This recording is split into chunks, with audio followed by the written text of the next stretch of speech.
कहते हैं सखी से सूम भला जो तुरंत दे जवाब। जो रूस ने नहीं किया भारत के लिए वो अब ईरान ने किया, तो वहीं दूसरी तरफ अब अमेरिका ने तालिबानियों के पैर उखाड़ने के लिए भेज दिए F-16 और 2 खास विमान। अफगानिस्तान सेना अब बढ़ी जीत की ओर। इसके अलावा बहुत कुछ, आइए जानते हैं इन खबरों को विस्तार से। ये जो इलाका देख रहे हैं आप अफगानिस्तान का, यहाँ रूस दूर दूर तक अपनी सीमा शेयर नहीं करता है। चीन की एक बड़ी ही छोटी सी सीमा शेयर होती है। पाकिस्तान है और भारत का पीओके है जिसकी सीमा शेयर होती है, और दूसरी तरफ है ईरान। यहाँ अगर कोई ऐसे देश हैं जो प्रभावित होंगे सचमुच और जिनका अहम किरदार, अहम रोल है, तो वो है पाकिस्तान, ईरान, तजिकिस्तान, उज्बेकिस्तान और भारत। यहाँ चीन रूस का कोई भी खास रोल तब तक नहीं बनता है जब तक रूस ये ना समझे कि हाँ, ताजिकिस्तान का उसका जो बेस है उसके लिए बड़ी समस्या तालिबान खड़ा कर सकता है। वैसे भी रूस ने तालिबान को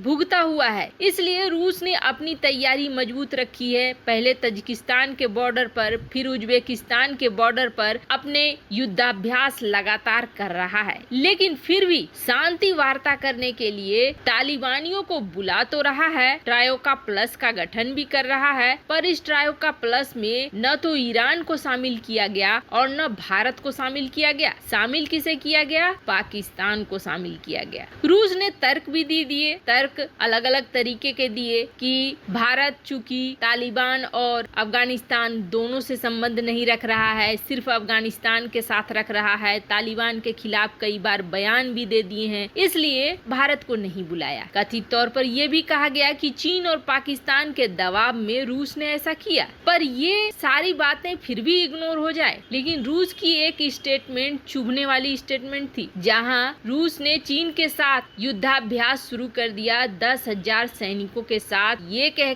कि हमें अफगानिस्तान में सत्ता बदल रही है तो अपनी सुरक्षा पे ध्यान देना है। तो वहीं भारत को सीधे सीधे मना कर दिया और कहा कि अफगानिस्तान और तालिबान के मामले में भारत अपना खुद का देख ले, भारत अपना रोल डिसाइड कर ले कि कैसे क्या करेगा। और साफ में ये भी साफ कर दिया कि हम कोई सैन्य गठबंधन नहीं बनाने वाले हैं भारत के साथ, जो एक बेहद चुभने वाली बात है, क्योंकि रूस और भारत की दोस्ती काफी पुरानी है, सोवियत संघ के जमाने की है, और कई बार रूस भारत के लिए आया भी है, भारत को बचाने के लिए भी आया है। अब एक सिचुएशन ऐसा था कि पाकिस्तान के खिलाफ रूस आधी दुनिया से लड़ गया था भारत के लिए। उस समय नाटो, अमेरिका, पाकिस्तान सब एक तरफ हो गए थे, पर अब एक समय है कि नाटो, अमेरिका भारत की तरफ है, लेकिन रूस पाकिस्तान की तरफ झुकता हुआ दिख रहा है। खैर, पाकिस्तान से कोई आर्थिक फायदा तो रूस को होना नहीं है, लेकिन रूस पाकिस्तान और चीन की तरफ अपने झुकाव को दिन प्रतिदिन बढ़ाता जा रहा है।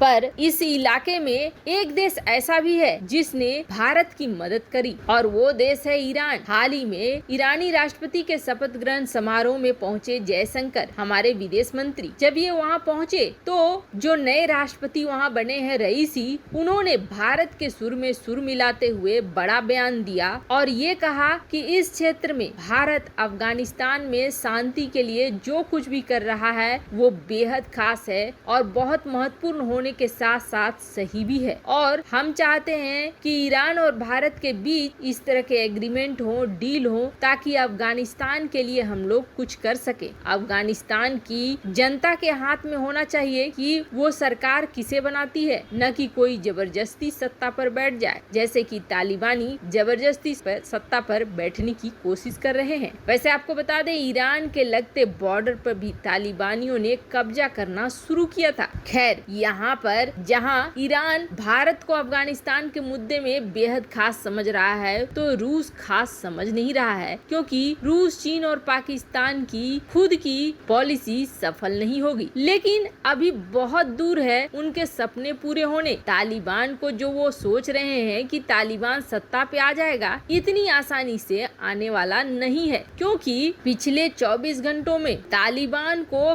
कई तरह के रियल टाइम एक्सपीरियंस हुए हैं। एक तो अमेरिकी B-52 बॉम्बर्स लगातार बमबारी कर रहे हैं, चुन चुन कर ऐसे ठिकानों पर कर रहे हैं जहां तालिबान के हथियारों का जखीरा हो और तालिबानी लड़ाके हो। सिर्फ एयर स्ट्राइक में कल की 700 से 800 तालिबानी लड़ाके मारे गए हैं। और सिर्फ इतना ही नहीं है, अफगानिस्तान की थल सेना जबरदस्त एक्शन वाले मोड में है। और वो भी क्यों ना, अफगानिस्तान थल सेना के कई कमांडर हैं जो कि भारत के एनडीए के पास आउट है। आपको बता दे, भारत में अफगानिस्तान सेना का एक बड़ा हिस्सा ट्रेनिंग लेने के लिए आता है, खास हिस्सा ट्रेनिंग लेने के लिए आता है और ये एनडीए से ट्रेनिंग लेते हैं। अभी गुजारा जो है वो अफगानिस्तान का बहुत बड़ा जिला है। इसके अलावे कई ऐसे खास इलाके हैं जो कि तालिबान के नियंत्रण में थे। बीते 24 घंटे के अंदर इन सारे इलाकों को खाली करा लिया गया है। अब से पहले तक ये हो रहा था कि तालिबान कब्जा करना चाह रहा था और अफगानिस्तान की सेना रोकने की कोशिश कर रही थी, लेकिन अब उल्टा हो गया है। अब अफगानिस्तान की सेना ठोकने के मूड में है। अफगानिस्तान की सेना अब अटैक कर रही है और तालिबान को पीछे ढकेल रही है। इसके अलावे अफगानिस्तान सेना अब तालिबानियों को खदेड़ते हुए कई सारे गांव को वापस कब्जे में ले रहे हैं। अफगानी फोर्स ने तालिबानियों के कब्जे से कई गांव वापस ले लिए हैं और सबसे बड़ी बात यह है कि लगातार इसमें पाकिस्तानी सेना के अफसर और जवान भी ढेर हो रहे हैं जो तालिबान की तरफ से लड़ने के लिए आ रहे हैं, जिसे बहुत बड़ी जीत के तौर पर देखा जा रहा है। खैर, अब और ज्यादा सबूत की जरूरत तो है नहीं कि पाकिस्तान किस तरीके से तालिबान को मदद पहुंचा रहा है। अब लगातार जहां अमेरिकी बॉम्बर्स तबाही मचा रहे हैं और AC-10 स्पेक्टर गनशिप को भेजा है साउथ और ईस्ट अफगानिस्तान में अमेरिका ने,